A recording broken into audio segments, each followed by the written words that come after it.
Okay, we're going to take a look at getting started with Lightroom. And we actually did this video a few years ago, but there have been so many updates to Lightroom. There's so much that's new and interesting that we're going to do a new updated video. So if you are just starting out, if you've just got the Adobe Creative Cloud suite, if you've just got Lightroom, this is the place to learn it, no problem. By the end of this video, you're going to know exactly what you're doing. Even if you've started, you've dabbled, but you're just a bit overwhelmed, don't worry about it. We're going to go through everything. Now, before we jump in, there's an important distinction that we should make. Adobe have two apps, a little bit unhelpful, both kind of called Lightroom. You've got Lightroom and you've got Lightroom Classic. Now, we're actually going to be looking at Lightroom Classic, which sounds like it would be an old version, but actually, this is the version that a lot of professional photographers will actually choose to use. The main difference between these two versions, they share a lot in common, is that the Lightroom Classic app is actually desktop based, so it's running completely on your computer, whereas the Lightroom app is more cloud-based, so you can access it from your mobile phone and things like that as well, which is really useful. But generally speaking, Lightroom Classic is the one that a lot of photographers, maybe most photographers, will actually choose to use. It's incredibly powerful and it affords you an enormous amount of control over the way that you want to edit your photos. The next distinction I should make is that Lightroom is generally designed around editing raw photos. You can edit JPEGs if you want to, but you'll get the most out of the program if you're editing a raw photo. So shooting in RAW is generally a good idea anyway. You've got so much more data to play around with. And certainly when it comes to editing, you'll be really glad that you did do that. So without further ado, let's dive in. And we're going to start from scratch and I'm going to show you exactly how to get started. So we're going to go ahead and open up Adobe Lightroom Classic. Now, the first time you open this up, it's going to prompt you to make a catalog. And don't worry too much. This is just essentially the, if you like, book where all of your photos are going to be kept. Every single photo that you bring into Lightroom Classic is going to be kept inside this catalog. Generally speaking, you only need to make one because Lightroom is so good at organizing your photos as well as editing them that it just makes sense to keep them all in one catalog. If you've already done this and you want to start fresh, that's what we're going to do because of course I already have a catalog as well. So I'm going to show you how you do that. We're going to come up here to the top left, click File, New Catalog, and then you just need to decide where you want to house this. Now, generally, I would suggest having a location on your computer where you keep all of your photography. I think it just makes it nice and organized, and we'll come back to that in a minute because organization outside of Lightroom is just as important to then keep it nice and organized within Lightroom. So I've got a folder right here and I'm just going to name this Lightroom Tutorial Catalog. And we're going to click Create. You can name yours whatever you like. I tend to name mine Main Catalog just because I tend to only have one. Okay, so once you've created the new catalog, Lightroom is going to restart and open that new catalog and it's going to look a little something like this. So this is empty. We've got no photos in here, so we can bring those in just a second. Let's just familiarize ourselves with the setup here. So it can feel a little bit overwhelming, but essentially we're going to mostly be looking at two different tabs within Lightroom. Now that's pretty much all of the time. I'll be honest with you, I use Lightroom pretty much every single day and I use just the two tabs almost 100% of the time. Up here in the top right, you've got your different tabs here. And the main two we're always going to be looking at is Library, which is where you're going to be able to do all of your organization and actually access all of the different photos. And then the Develop tab is where you're going to edit your photos. That's pretty much all you need to know about these different tabs. You have got some more here, but they are mostly for other things that are fairly straightforward. We're going to be looking at these two tabs today because I think that's 99% of what you're going to be using Lightroom for is within these two tabs. And as we start doing things, you'll get to grips with what we're doing. So we're staying in the Library tab for now. We want to start bringing in your photos. Now, this is where organization comes into play before we actually start bringing them into Lightroom. When we import your photos in, we can bring them in from different folders on your computer, and those folders will then be how those photos are organized within Lightroom. I'll show you exactly what I mean in a second, but it means that to make the most of the organizational element of Lightroom, you want to have the photos organized into relatively sort of straightforward, neat folders. I tend to name my folders by whatever I was shooting on because I'm always using different cameras and different lenses, but you might want to name them with a date and location or something like that. Let's take a look at how this works exactly because it might make a bit more sense. We're going to come down here to the bottom left and we're going to click import.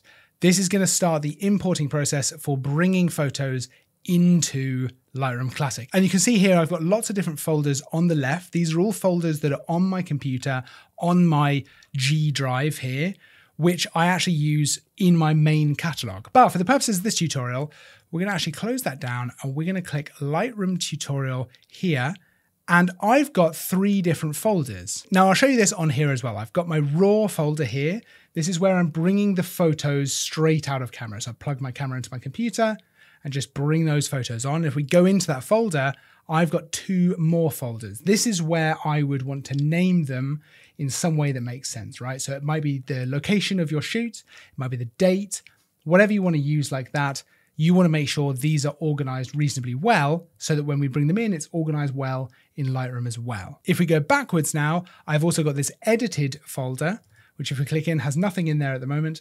That's where I'll bring my photos once they're edited. So when I actually edit them in Lightroom, I'll export them into this folder. So I always know where everything is. Now, one of the beautiful things about using Lightroom to edit your photos is it's completely non-destructive. And what that means is your raw photo, wherever that is on the computer, will always stay where it is and it'll stay as it is, untouched. Even when you're doing crazy edits in Lightroom, that's all done separately from that original file. When you then export the edited photo from Lightroom, it'll actually create a new file. So no matter what, you'll always have that old photo still sitting there forever. It's always going to be there unless you decide to go in and actually manually delete it yourself. That's a great way to work because it means you can always go back, re-edit. You've always got the old photo there if you want to take that somewhere else. Super good. That's called non-destructive. It's a really nice way to work. So, okay, let's go back to the raw folder here. We're going to be taking these 2 folders in here, tutorial folder 1, tutorial folder 2. So let's close that down. And over on the left here, you just want to navigate to where that is, right? So I've got this here. I'm going to actually click on the arrow here to expand this, the raw folder. I've got tutorial folder 1. And tutorial folder 2. Now Lightroom's then going to show you the photos that are inside that folder, and you can actually tick to have them all come in. You can uncheck them all and just tick the ones you want to bring in. I tend to bring them all into Lightroom because we can sort through them really easily within Lightroom, and there's other ways to organize. So let's click check all. I'm going to bring tutorial folder 1 in. So I'm just going to do that, all of them ticked, and I'm going to click import down in the bottom right. Lightroom's going to do that. It's going to take a second, but otherwise they're now all showing up within Lightroom. Let's bring that other folder in so I can show you exactly how the organization works. Down here in the bottom left, we're going to click import. We're going to come up here. It's going to remember where we were looking before. We're now going to go tutorial folder 2. I'm going to click import and it's going to bring those in. And you can see we're now looking at just those 3 photos. So tutorial folder 1, we're not looking at those photos anymore in this view. And actually, we've already started our organization. Over on the left here, you can see we've got a few different things going on. But the thing we want to look at least right now, is this folders tab. This is where you will have all of your imported folders, and you're always going to be able to quickly access that and see what's going on. So we've got now tutorial folder 1. This is inside Lightroom. We can click on that. There they are. Tutorial folder 2, we've got those ones there. And the more folders you bring in, the more you'll have over on the left there. It's a super useful way to actually immediately organize your photos as you're bringing them in, and then as you're using them within Lightroom, which I love. I love the organization part of this. Okay, so we're now looking at the photos we've got here. We're still in the library tab. They're all going to show up here. We've got a couple of different options for how we want to view these, right? Down the bottom left here of this kind of panel, we've got this kind of grid system. We can look at them like this, where we can go through each photo, and I can just use the arrow key on my keyboard to just scroll through them. We can look at 2 photos side by side by just pressing this one here, and we're able to actually select which photo we want side by side. That can be useful, but for the most part, I'll either use the grid system or this system here to actually look through these different photos. In this case, I've only got 5 photos to go through, but maybe there would be 50 or 100, or maybe you've got 200 photos in one folder, and you might want to whittle it down before you start editing every photo. You might not want to edit every single one. You might have some duplicates, right? You want to pick the best one. Well, we can do that very easily. What we're going to do, still in the library view like this, is just go through each photo. So I'll generally click on the first one, I'll take a look at it, and I'll use the arrow keys to scroll through. If I find a photo that I like, that I want to edit, I'll press P. So let's start with this one. I do want to edit this one. So I'll press P and that flags it as pick. That means I've picked that photo and I want to edit it, right? Let's go ahead. Yeah, okay, I want to edit this photo and I want to edit this photo, right? But then let's say that I don't want to edit my photo of my dog. Very sad. And let's say that I don't want to edit this photo. Let's say that I only want those three. Those three are the ones that I'm choosing. Great, I've flagged all of those. And you can actually see, if you look very closely, down in the bottom left, those three photos now have this very slight white outline around their kind of little thumbnail down there. But we can now filter these, right? So down the bottom right, we've got a nice little drop-down menu here, filter. And we're gonna go ahead and click that, and we're gonna click flag. There's a few different ways we can filter these, but this is a really easy way to do it. Click flagged. Now we're just looking at the three photos. So we've narrowed this down to tutorial folder 1 and just the photos that we've flagged. Now Lightroom's going to remember that until you unflag them or until you delete everything. It's going to remember that. That's done. You've organized that folder really nicely. You've got more ways to kind of organize if you'd like to as well. Let's say you want to denote one as being your favorite photo that you want to definitely edit or something like that. You can go onto it, right click, and you've got a few different things. You can do things like set the color label. So you can set that as green. Now there's a kind of green outline around the photo. You can also do something like set a rating. So for example, 1 star, 2 star, all the way up to 5 star. So let's say 5 star on this one. I like to leave that until I'm actually done editing, and then I'll assign a rating. So I know, for example, I want to see all 5-star images in my whole library. I'll tend to leave it till it's done editing, and I'll use the flagging system to pick the ones I want to edit. But you can do anything you like. That's completely up to you. So I'm going to press 0 on my keyboard just to bring that back to no rating. Let's go ahead and edit one of these photos. So maybe let's go for, do you know what? Let's go for this one. So once you want to start editing, we're going to move over to the Develop tab. And that is going to allow us a huge amount of control over what we do with the photo. Now, first up, you can see we've got the photo right here in the middle.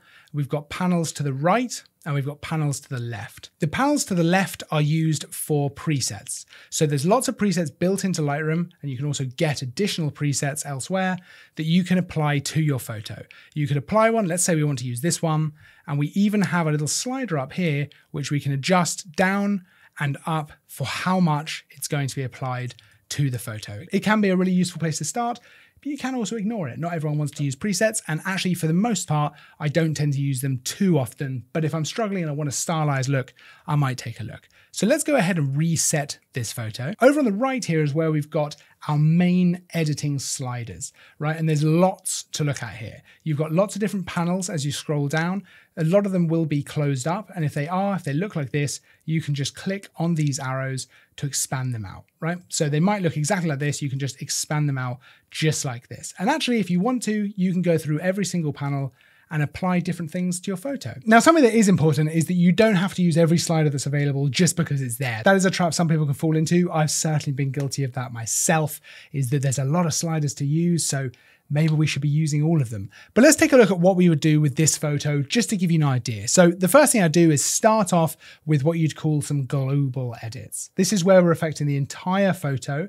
And a lot of the time, this is all you'll do to a photo. So over on the right side, we're going to be using these sliders, and they'll affect the entire photo as a whole. So for example, this photo is quite dark, so I might bring the overall exposure up, but that makes this side of his face really quite bright. So I might bring the highlights down a little bit.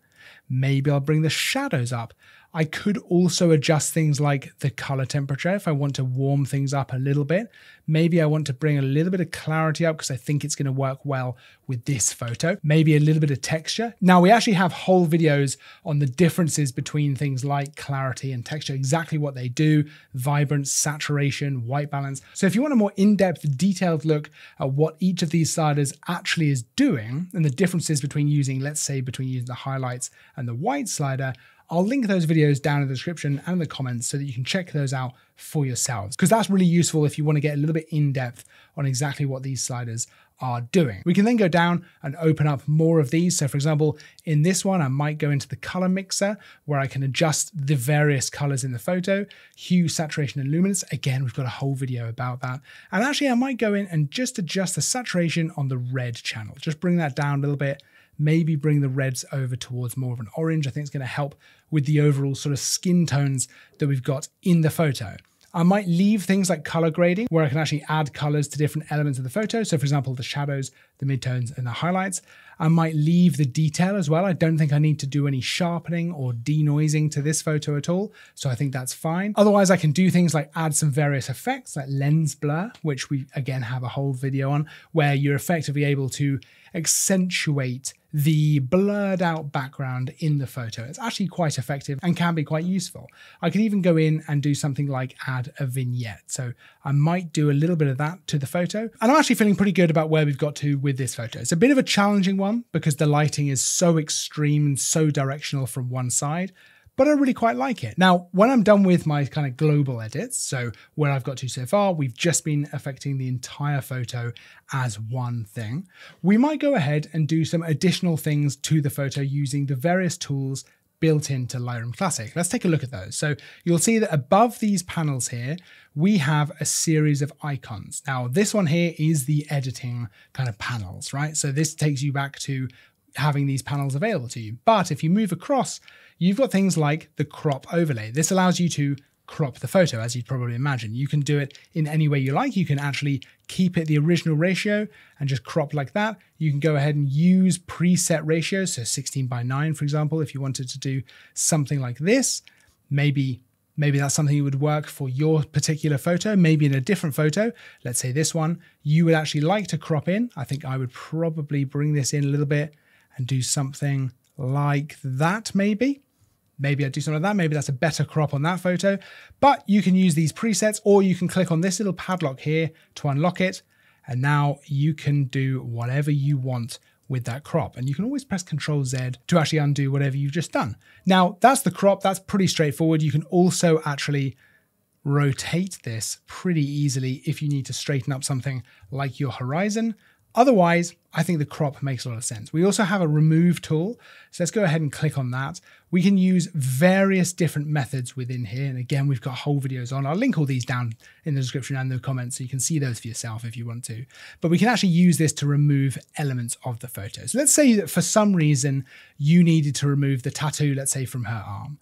Well, we've got a couple of different ways to do that, tools within the tool, if you like. We've got the remove tool, which is pretty good. I mean, if we now go ahead and select this area, Lightroom's going to work it out, and you can see, look, it's done a great job. It's done a great job of doing that. But let's just go ahead and delete that. We've also got the healing tool, which we could similarly use. And it's going to select another area to pretty much copy the kind of colors and textures, but kind of blend it in, so it works pretty well.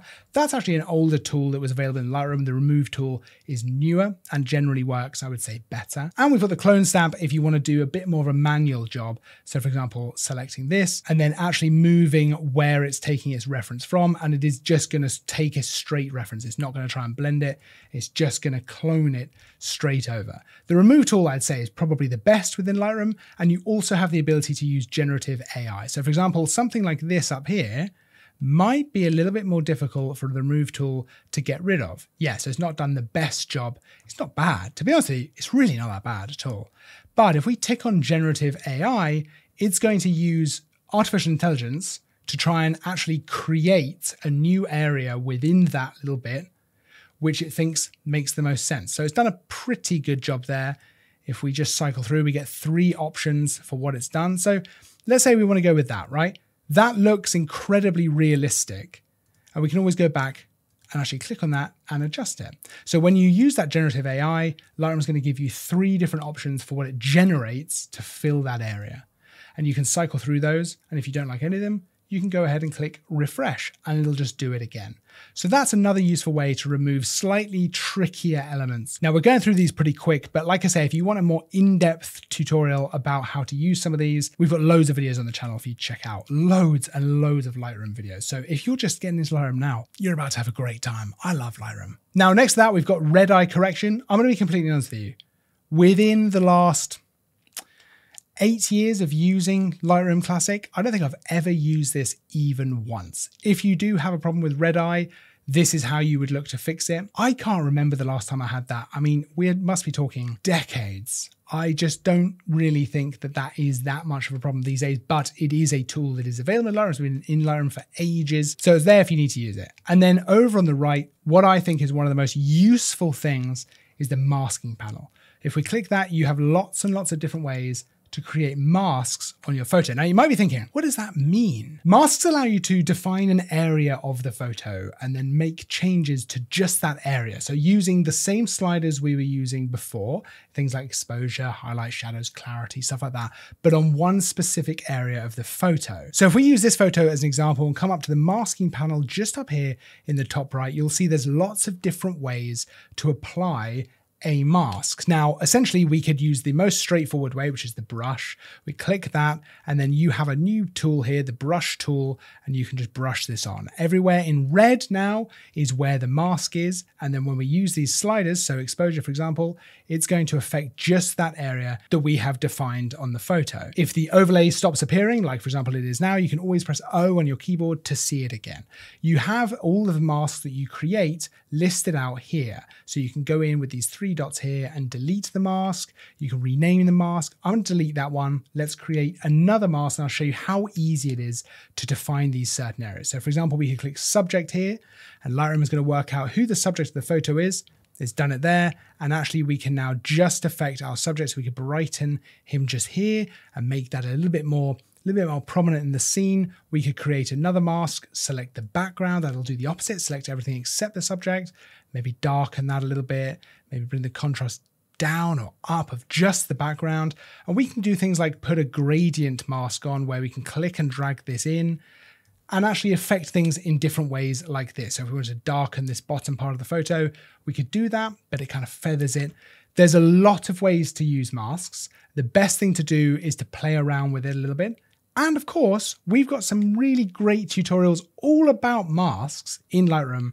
Again, I'll link all these down there, but too much to go through in this video, but an incredibly powerful way to edit your photos. And actually, I think that's really what takes your photo editing to the next level. It's starting to use masks to define certain areas and really accentuate certain things in the photo. Another quick little tip while you're editing, you can always press the backslash key on your keyboard to see a before and then press it again to see how far you've come. So before and after. You can also press Y to see side by side the before and after, and just press again to go back to your editing. Now, when I'm done with a photo edit that I'm happy with and I think, okay, yes, I'm happy with this edit, I'm going to go ahead and actually assign this 5 stars, right? That's how I'll denote to myself this is a finished edited photo. I can do that by either pressing 5 on my keyboard with the photo selected or right-clicking and actually set rating 5 stars. That says to me that photo is ready to be exported.